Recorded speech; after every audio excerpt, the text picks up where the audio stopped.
Indo-British Advanced Pain Clinic, Noppimayam Surgery Duram. For appointments 9155515563.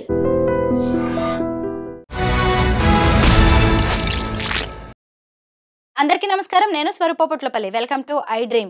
అందరికీ అందుబాటులో ఉండేలా ఏర్పాటైన ఓయో రూమ్స్ ఇప్పుడు ఎంజాయ్మెంట్ కి కేర్ ఆఫ్ అడ్రస్ గా మారిపోయాయి. న్యూ ఇయర్ రోజు ఒక్క రోజులోనే 10 లక్షల ఓయో రూమ్స్ బుక్ అయ్యాయంటే వాటిని ఎంజాయ్మెంట్ కి ఎలా వాడుతున్నారో మనం అర్థం చేసుకోవచ్చు. దీంతో ఉత్తరప్రదేశ్లోని మీరట్లో ఖచ్చితంగా పెళ్ళైన వాళ్ళకే ఓయో రూమ్స్ ఇవ్వాలి, అది కూడా ఐడి ప్రూఫ్స్ చూపిస్తేనే అని ఓయో మేనేజ్మెంట్ నిర్ణయం తీసుకుంది. ప్రస్తుతం నాతో పాటు life coach, motivational speaker Rajani Rama garu ఉన్నారు. మేడంతో మాట్లాడదాం. మేడం నమస్తే. నమస్తే. చూసారు కదా, అసలు ఓయో రూమ్స్ అంటే చాలు ఇప్పుడు అది మనం వెళ్ళేది కాదులే అని ఫ్యామిలీస్ అనుకోవాల్సిన పరిస్థితి వచ్చింది. ఇప్పుడు మీరట్లో ఓయో తీసుకున్న నిర్ణయం మీద మీ అభిప్రాయం ఏంటి? వాళ్ళు తీసుకున్న నిర్ణయం మంచిదే. ఒకప్పుడంటే ఇప్పుడు కూడా పాపం అందరూ కూడా పెద్ద పెద్ద హోటల్స్కి వెళ్ళి లగ్జరీగా ఉండలేని పరిస్థితి ఉండేది. అలాంటి సమయంలో ఓయోస్ అనేవి వచ్చాయి. చాలా అందరూ హ్యాపీ ఫీల్ అవ్వడము, ఫ్యామిలీస్తో వెళ్ళి అక్కడ స్టే చేసి ఆ పర్యాటక ప్లేస్లన్నీ చూసి రావటం అనేది చాలా బాగుండేది. మేము కూడా వెళ్ళేవాళ్ళం. అయితే అక్కడ కాంప్లిమెంటరీ లంచ్లని, బ్రేక్ఫాస్ట్లని కూడా ఉండేవి. ఇప్పుడు ఈ ఓయో ఎలా తయారైందంటే, ఈ యూత్ అనేవాళ్ళు వాళ్ళ అవసరాలకి, లేకపోతే ఒక నలుగురు ఫ్రెండ్స్ కలిసి ఎంజాయ్ చేయడానికి, లేకపోతే ఒక అమ్మాయి అబ్బాయి కలిసి వెళ్ళడానికి అన్నట్టుగా ఓయో బ్రాండ్ పడిపోయింది. దీన్ని అసలు వీళ్ళు ముందు నుంచే అవాయిడ్ చేస్తూ రావాల్సింది. ఓయో వాళ్ళు ఎవరైతే ఉన్నారో వాళ్ళు ఏంటంటే ఫస్ట్లో వాళ్ళకి కూడా తెలియలేదేమో, వాళ్ళకి ఏదో మామూలుగా వస్తున్నారు వెళ్తున్నారు అందరిలాగానే అనుకుని వాళ్ళు రూమ్స్ ఇచ్చేయడం వల్ల వీళ్ళు అలవాటు పడ్డారు. వాళ్ళు గుర్తించేటప్పటికి లేట్ అయిపోయింది. దీనివల్ల అవ్వవలసిన డ్యామేజ్ మొత్తం అయిపోయింది. అయితే ఏదైనా సరే నిర్ణయం బాగానే తీసుకున్నారు వాళ్ళు. ఏంటంటే ఇప్పుడు అలాంటి వాళ్ళకి, మ్యారేజ్ అవ్వని వాళ్ళకి, లేదు ఒక ఫ్రెండ్స్ అయిన వాళ్ళకి, నన్ను అడిగితే బ్యాచులర్స్ ఫ్రెండ్స్కి కూడా ఇవ్వకూడదు. ఇప్పుడు వాళ్ళు ఏంటంటే మళ్ళీ బయట నుంచి కూడా అమ్మాయిలను తెచ్చుకునే పరిస్థితి ఉంది కొన్ని చోట్ల. ఇప్పుడు హోటల్ రూమ్ శుభ్రంగా ఇప్పుడు కొన్ని మూవీస్లో మనం కూడా చూసాము, హత్యలు చేసేసి పారిపోవడం హోటల్స్లో నుంచి. అప్పుడు హోటల్ పరిస్థితి ఏంటి? అలా కూడా బయట కూడా కొన్ని జరుగుతూనే ఉన్నాయి. అలాంటివి మనకు అన్ని వెలుగులోకి రావు కదా. అలా అయితే ఇప్పుడు ఈ అమ్మాయిలు అనేవాళ్ళు ఎక్స్ట్రా మనీ కోసం కూడా ఇలా అబ్బాయిలతో వెళ్ళటం అనేది మనం ఒకసారి మాట్లాడాం కొన్ని వీడియోస్లో. అంటే ఎన్ని కోణాల్లో నుంచి, ఎన్ని దారుల్లో నుంచి చేయొచ్చో చెడు అనేది ఈ రకంగా ఓయో ద్వారా వీళ్ళు చేస్తున్నారు. మన ఒక కాలేజీ అమ్మాయి ఒక పెద్ద ఆయనతో వెళ్తే పట్టుకుంటే ఎందుకు నువ్వు ఇలా చేస్తున్నావు, ఎందుకు వెళ్తున్నావు అంటే, నువ్వెవరు అడగడానికి, నా ఇష్టం, నాకు ఎక్స్ట్రా మనీ కావాలి, ఆయనకి అవసరం, వెళ్తున్నాము, నువ్వెవరు అని. అంటే ఆ స్థాయికి వచ్చేసారు అమ్మాయిలు. అంటే అది వాళ్ళకి తప్పు అనిపించట్లేదు, బాడీకి ఒక హెల్త్ ఇష్యూ వస్తుందనే వాళ్ళకి భయము లేదు, లేకపోతే ఎవరైనా చూస్తే నా భవిష్యత్ ఏంటి అనే ఒక భయం లేదు, ఏమీ లేదు. అసలు పరువు పరిస్థితి ఏంటి, నన్ను ఏమనుకుంటారు, పరువు సంగతి పక్కన పెడదాము, అసలు నన్ను ఏమనుకుంటారు, ఒక గుడ్ క్యారెక్టర్ అనేది ఉండాలి కదా, అది లేకుండా పోతుంది కదా అనే ఆలోచన కూడా వాళ్ళకి రావట్లేదు. ఎవరేమనుకుంటే నాకు, ఇప్పుడు ఒక సెంటెన్స్ డైలాగ్ ఒకటి వినిపిస్తుంది, ఎవరేమనుకుంటే నాకేంటి, నా ఇష్టం వచ్చినట్టు నేను ఉంటాను అనేది మొదలుపెట్టారు. ఇప్పుడు ఈ మధ్య కాలంలో తగ్గేదేలే అని కూడా అంటున్నారు కదా. అమ్మాయిలు కూడా ఇలా తగ్గేదేలే, అబ్బాయిలు తగ్గేదేలే, అమ్మాయిలు తగ్గేదేలే. అంటే మొన్నటి వరకేమో నా ఇష్టం వచ్చి ఉంటున్నట్టు ఉంటానంటున్నారు, ఇప్పుడేమో తగ్గేదేలే అంటున్నారు. దానివల్ల ఎవరికి నష్టము? ఇప్పుడు నేను వెళ్ళి కొండను గుద్దేస్తాను అంటే ముఖం పచ్చడయ్యేది మనకే అనేది తెలుసుకోవట్లేదు వాళ్ళు. ఇప్పుడు ఈ మీరట్లో, యూపీలో వాళ్ళు మంచి నిర్ణయం తీసుకున్నారు. మంచి ఐడి ప్రూఫ్లు. ఒకప్పుడు అండి హోటల్ మనకి రిజర్వేషన్ కోసం వెళ్తే, అంటే ముందుగానే రిజర్వేషన్ చేసుకునేది ఉండేది కాదు. మనం ఎక్కడైనా దిగి హోటల్కి వెళ్ళిన తర్వాత వాళ్ళు డీటెయిల్స్ అడిగేవారు. ఆ డీటెయిల్స్ అవన్నీ ఫిలప్ చేయడానికి అరగంట పట్టేది మా ఫాదర్కి. అవన్నీ ఫిలప్ చేసిన తర్వాత అప్పటికప్పుడే రూమ్ ఇచ్చేవారు. ఇప్పుడు అలా లేదు. ఎంత దూరం నుంచి అయినా సరే బుక్ చేసేసుకోవడము, వచ్చేయడము. అయితే ఇప్పుడు కొత్తగా ఏంటంటే ఐడి మళ్ళీ పాత పద్ధతి, నేను చెప్పాను చాలా చోట్ల చెప్తున్నాను ఈ మాట, ఏ పనికైనా సరేనండి తిరిగి మళ్ళీ భూమి గుండ్రంగా ఉండను, మళ్ళీ తిరిగి పాత వ్యవహారానికే వస్తుంది. ఏదైనా సరే అవే మనకి క్షేమదాయకం అన్నమాట. కాబట్టి మళ్ళీ ఐడి ప్రూఫ్లు ఉండి తీరాలి, అవి ఉంటేనే ఇస్తాము. అది కూడా అన్మ్యారీడ్స్కి ఇవ్వము, మ్యారీడ్ కపుల్స్కే ఇస్తాం. అది కూడా దొంగ సంతకాలు పెట్టి దొంగ ఫోటోలు చూపించి వెళ్ళేవాళ్ళు కూడా, అవి కూడా చూసాం మనం గతంలో. పెళ్లి కాని వాళ్ళకి రూములు ఇవ్వమంటే పాత సినిమాల్లో కూడా మనకు చూపించేవాడు, అది మీ ఇద్దరం వైఫ్ అండ్ హస్బెండ్. అది కూడా తప్పే. అది ఎవరిని మీరు మోసం చేస్తున్నట్టు? సమాజాన్న, మిమ్మల్ని? అది ఖచ్చితంగా సమాజాన్ని కాదు, మిమ్మల్ని. సమాజాన్ని కూడా రెండో వైపుగా చూడాలంటే సమాజానికి కూడా మోసమే. ఫస్ట్ మీకు అది మోసం, మీకు చెడు జరుగుతుంది. అది వాళ్ళు ఆలోచించలేని స్థితిలో ఉంటున్నారు వాళ్ళు. మరి చదువుకుంటున్నారు, వయసులు వస్తున్నాయి, మరి ఎందుకు అర్థం కాదో నాకు అర్థం కాదు. వాళ్ళు ఆలోచించాలి.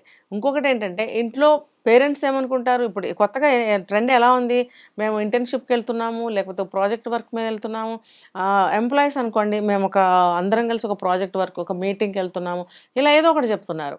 ఇక కొంతమంది డైరెక్ట్గా ట్రిప్కే వెళ్తున్నామని చెప్పి వెళ్తున్నారు. ట్రిప్స్కి వెళ్ళేదిన్నో కొంతమంది కలిసి వెళ్తారు, ఇద్దరిద్దరు డివైడ్ అయ్యి రూమ్స్ తీసుకోవడము, లేకపోతే 2-3-4 ఒక రూమ్ తీసుకోవడం, ఇంకా విచ్చలవిడిగా వాళ్ళ ప్రవర్తనలు. ఇంకా న్యూ ఇయర్కి ఇవి చేస్తేనే సెలబ్రేషనా? అంటే నువ్వు వెళ్ళి ఒక రూమ్లో నువ్వు చెడిపోతే సంతోషం సమాజానికి. న్యూ ఇయర్ అనేది అందరికీ కదా, నువ్వు ఇలా చేస్తే ప్రపంచానికి సంతోషం.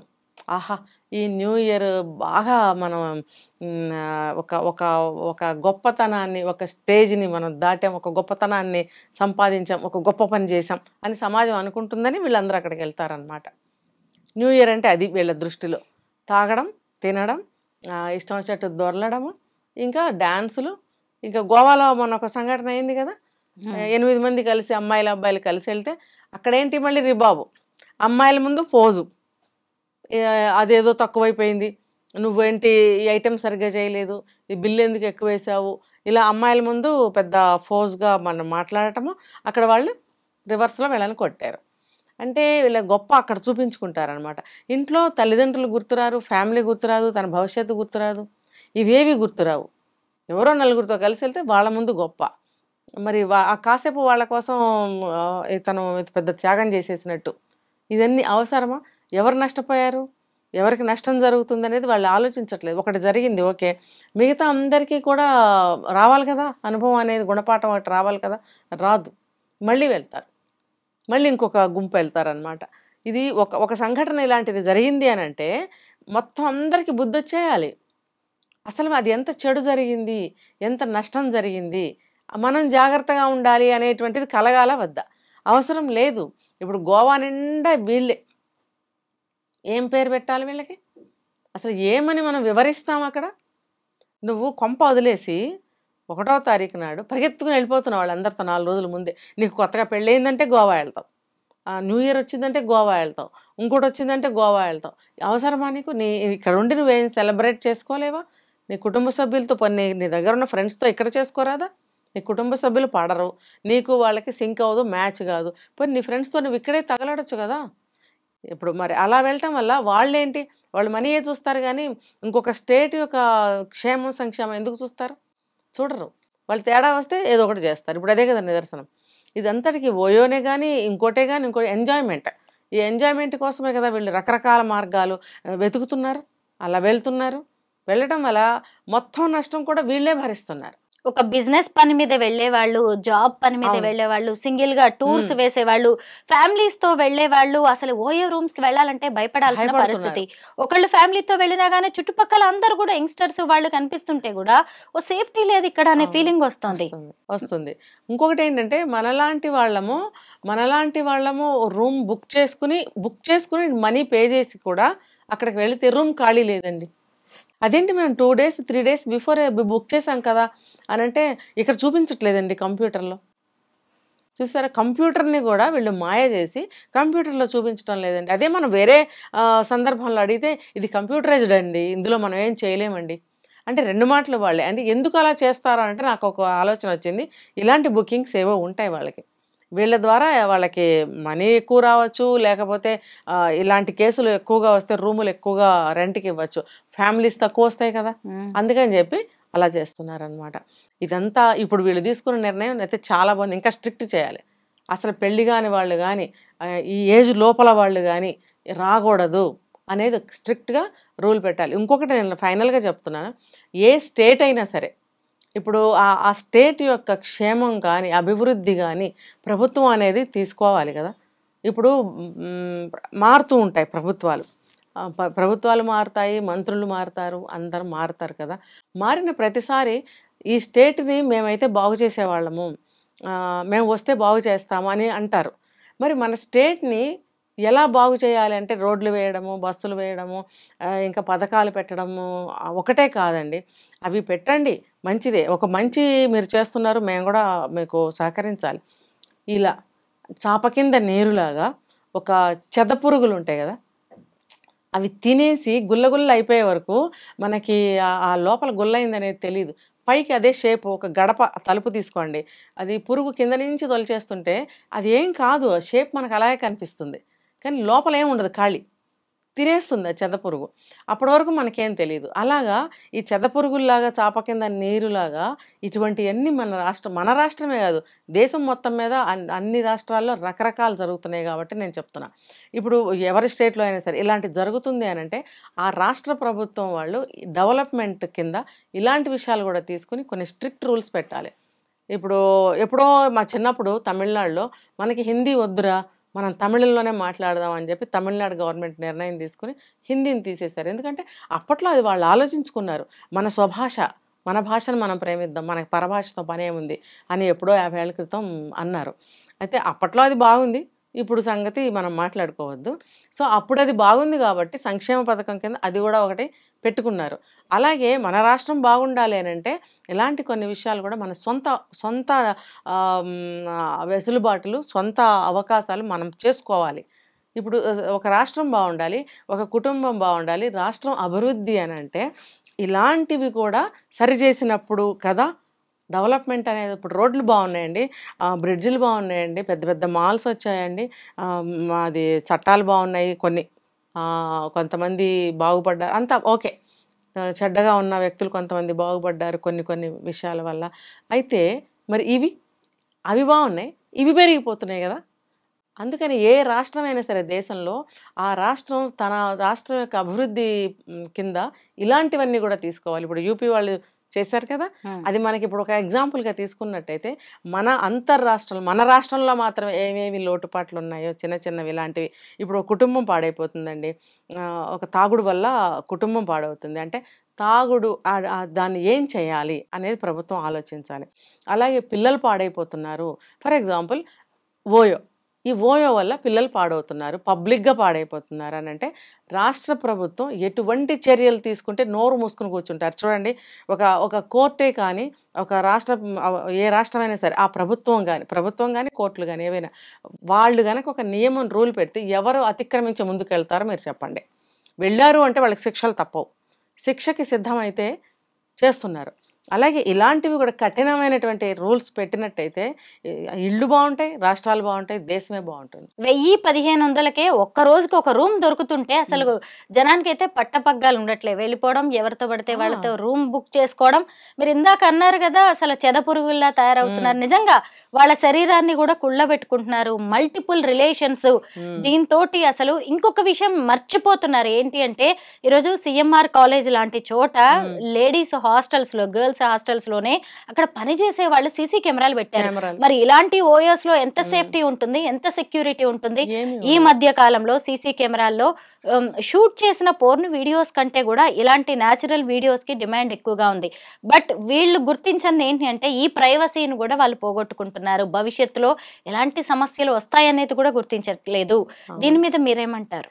ఇప్పుడు దీనికి ఒకటి చెప్తాను, ఇలాంటివి ప్రజల్లో అవేర్నెస్ తీసుకురావాలని చెప్పి మనము పర్టికులర్గా ఇలాంటివి చేస్తూ ఉంటాం. కొంతమంది ఏమనుకుంటున్నారు, తెలియని వాళ్ళకి తెలియజేస్తున్నారు.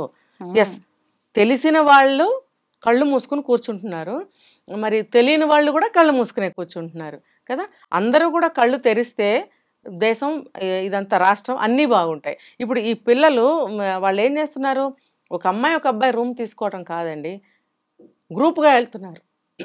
గ్రూప్గా వెళ్ళినప్పుడు ఏమవుతుంది, ఒక దాంట్లో అందరూ పోసుకుని తలొక సిప్పు తాగడము, ఒక సిగరెట్ అందరూ తలొక పఫ్ తీసుకోవడము, ఆ ఎంగిలి ఫుడ్ని ఒకళ్ళ ఎంగిలి ఒకళ్ళు తినడము, ఇంకా గర్ల్ ఫ్రెండ్స్ ఎక్స్చేంజ్ వైబ్స్, అదే ఇంకా ఇవే కాదు, ఒక అమ్మాయిని ముగ్గురు షేర్ చేసుకుని బెడ్ షేర్ చేసుకోవడము, డ్రగ్స్, ఆ కార్యక్రమాలన్నీ చేసుకోవడము, అసలు ఎంత నీచమైనటువంటి వాతావరణము, ఎంత దరిద్రమైనటువంటి సిచ్యువేషన్ అక్కడ ఊహించుకోండి, ఎంత వాంతి వస్తుంది అనమాట.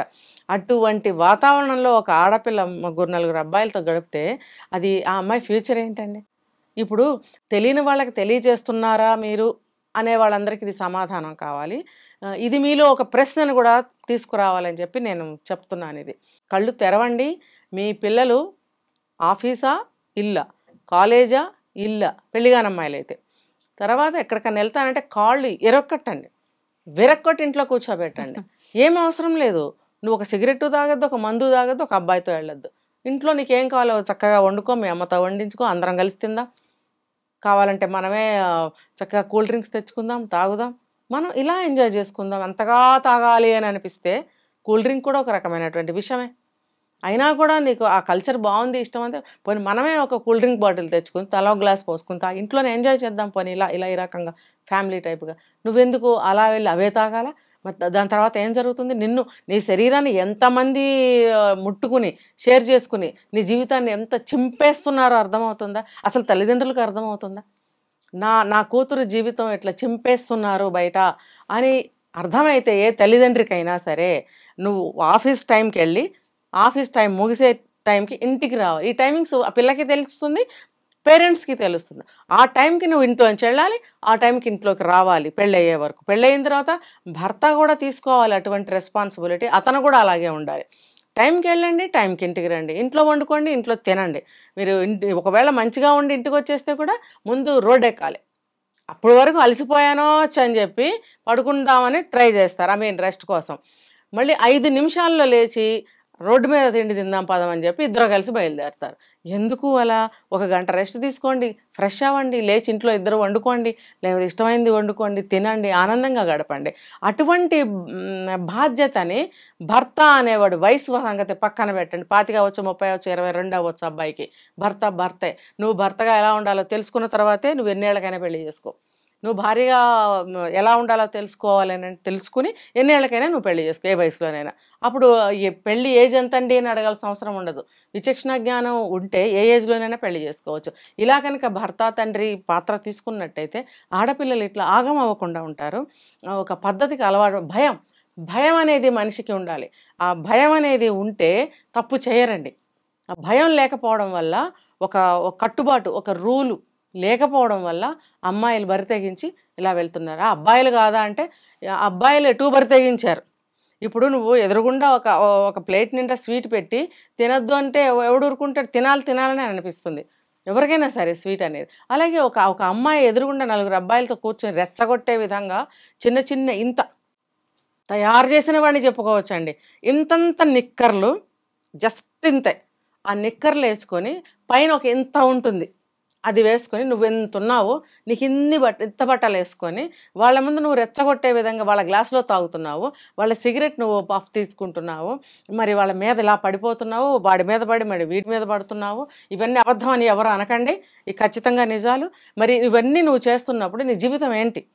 ఇలా మీ పిల్లల జీవితాలు అవ్వకూడదంటే చూడండి, ఏ స్థాయి అనేది లేదు ఇక్కడ. అన్ని స్థాయిలు వాళ్ళ పిల్లలు, ఆడపిల్లలు వాళ్ళ రోజు ఇలాగే ఉన్నారు. ఖచ్చితంగా చెప్తున్నాను నేను. అంటే ఆ వేలో ఉన్న వాళ్ళ గురించి, లేని వాళ్ళ గురించి నేను మాట్లాడట్లేదు. అన్ని స్థాయిలలో వాళ్ళు కూడా ఇలాంటి స్టేజ్లో ఉన్నారు కొంతమంది పిల్లలు. వాళ్ళ గురించి మాత్రమే, వాళ్ళ పేరెంట్స్కి మాత్రమే నేను చెప్తున్నాను. కాళ్ళు విరక్కొట్టి ఇంట్లో కూర్చోపెట్టగలిగినాడే మీరు పేరెంట్స్ అనిపించుకుంటారు. ఆ పిల్ల జీవితం కూడా బాగుంటుంది. అంటే పిల్లలకి తల్లులు బాగా సపోర్ట్ ఇస్తున్నారండి. తల్లులు బాగా సపోర్ట్ ఇచ్చి వాళ్ళు వెంట తీసుకుని షాపింగ్లకి, షికార్లకి ఇద్దరు ఒకటే లాంటి బట్టలు వేసుకుని అది తప్పండి.